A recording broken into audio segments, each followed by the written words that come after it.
Ashlee Robinson, better known online as Ashlee Jenae, just days after popping the question overseas, her fiancé is now being held in Zanzibar by investigators. Her engagement ring was not on her finger.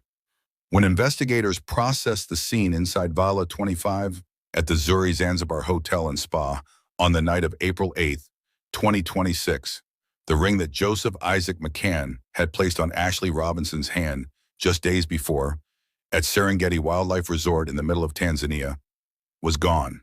Not lost, not misplaced, gone.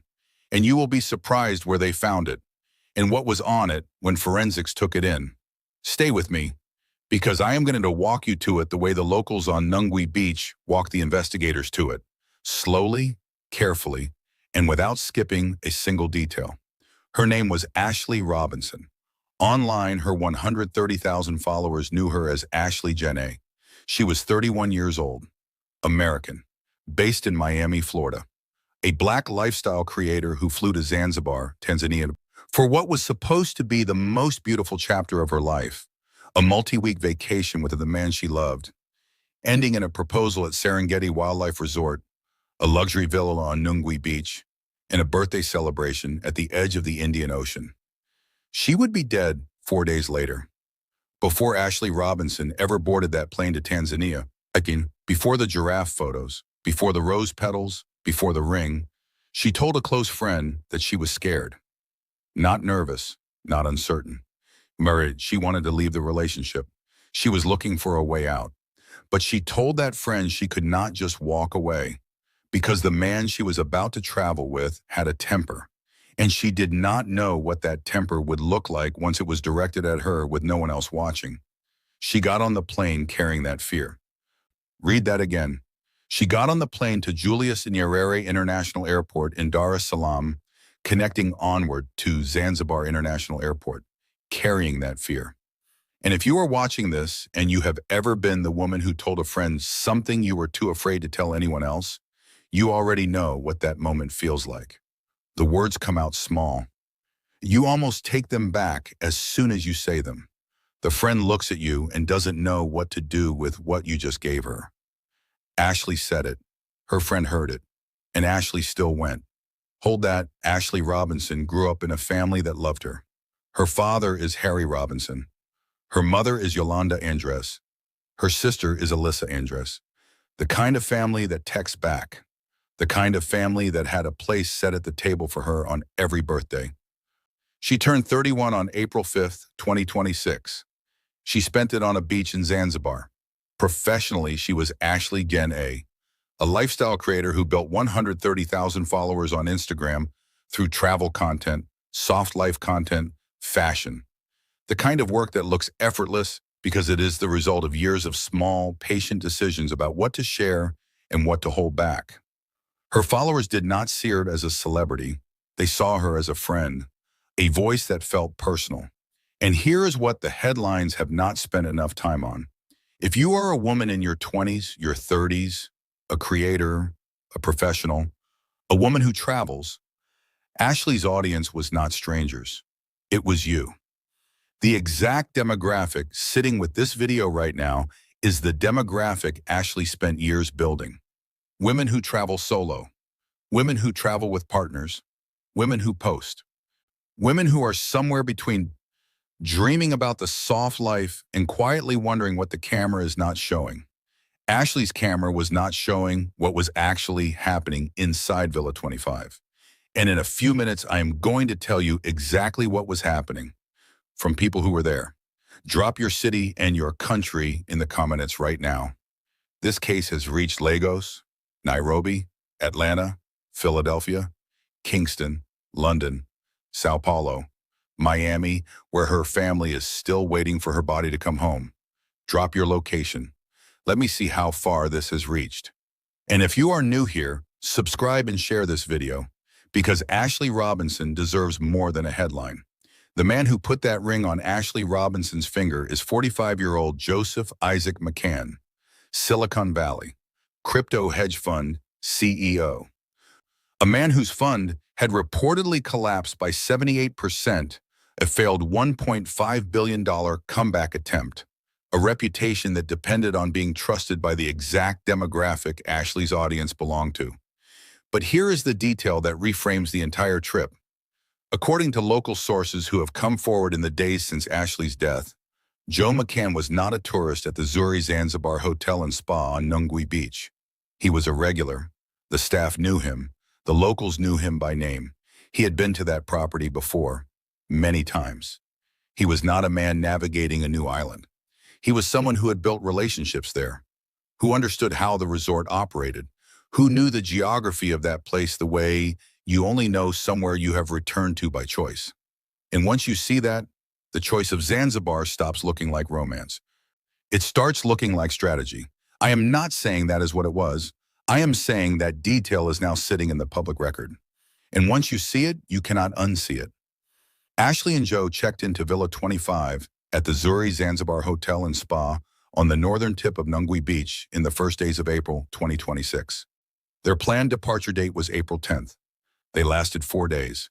And from the moment they arrived, not after a day or two, not after some specific incident, from the moment they stepped onto that property, the arguing started. Loud, repeated, the kind other guests heard, the kind that staff at the Zuri began tracking from day one.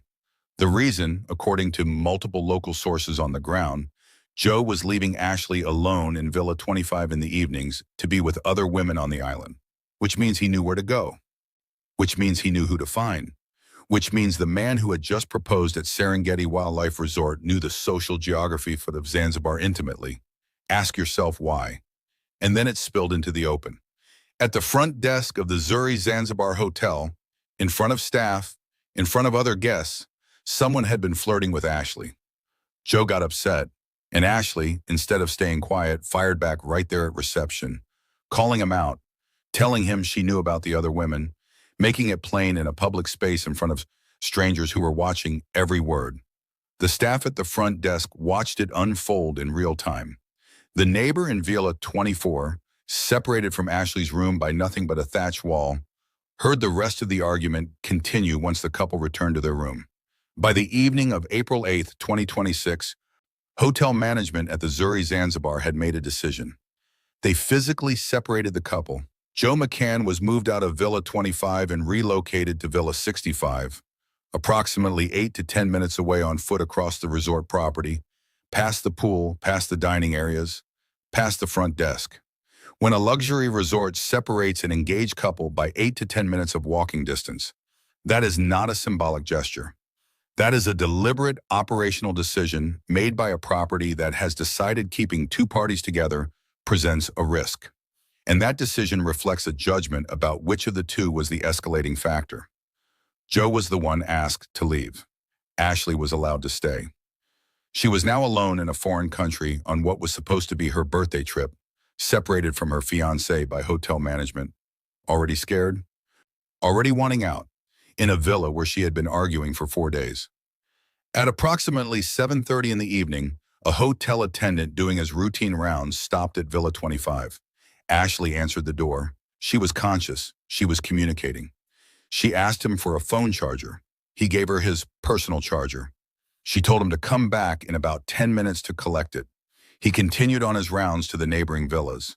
20 minutes later, not 10, the attendant returned to Villa 25. He knocked. No answer. The lights inside were completely off. Something about that combination, the silence, the darkness, after she had specifically asked him to return, made him reach for his master key. He let himself in, and that is when he found her.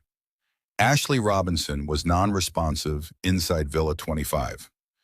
According to the Director of Criminal Investigations in Zanzibar, she was still breathing when the attendant discovered her. Staff rushed her to Mnazi Moja Hospital in Zanzibar town. She was transferred to a second facility for specialized care. She passed away the following afternoon, April 9th, 2026, around 3 p.m.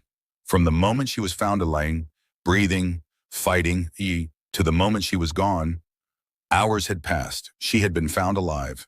She had been moved. She had been treated, and she still did not survive.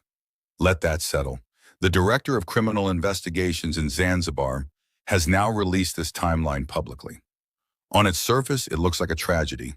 But once you lay it next to what local sources on the ground are saying about the confrontation at the Zuri's front desk, about the white American friend of Joe's who was already on the island before Ashlee died, not someone who flew in afterward, already there, on the same island, while Joe was there with Ashlee, that timeline starts to look like something else entirely. It starts to look like a story that was constructed. Joe is placed in Villa 65, 8 to 10 minutes away. The staff member conveniently returns at exactly the right moment with a master key. Together, those two facts build a picture in which it is physically impossible for Joe McCann to have been inside Villa 25 when Ashlee was found. Convenient. And local sources in Zanzibar are now saying openly, on camera, to reporters, in community gatherings on the island, that on Zanzibar, the right amount of money has historically been able to make problems disappear. That a man with resources in a place where he already had relationships would have known exactly how to use both. I am not stating that as fact. I am telling you what local sources are saying out loud, and what is now being reported in international press. Investigators have taken approximately 10 people in for questioning, including hotel staff at the Zuri Zanzibar, and including that white American friend of Joe's who was already on the island when Ashlee died. If you have made it this far, do something for me right now. Drop 3 words in the comments. I am still here. The algorithm rewards depth. So does history. Cases like Ashlee Robinson survive because enough people stayed long enough to remember the details. Here is what I need you to hold as you leave this video. Before Ashlee Robinson ever boarded that plane, her friend heard her say she was scared. At the Zuri Zanzibar Hotel and Spa, staff physically separated her from the man she had just agreed to marry. And the engagement ring that Joe McCann placed on her finger at Serengeti Wildlife Resort, the ring that was not on her finger when investigators processed the scene inside Villa 25, was found. What was on it when forensics took it in is the detail that the Director of Criminal Investigations has not yet explained to the public. That detail is coming. Joe McCann is currently being held by investigators in Zanzibar. Ashlee Robinson's family in Miami is still waiting for her to come home. Subscribe, share this video, send it to every woman in your life who has ever boarded a plane with someone she was not sure about, who swallowed her fear and went anyway, who told a friend something small and quiet and true before she left. Because the next part of this story changes everything we have walked through today.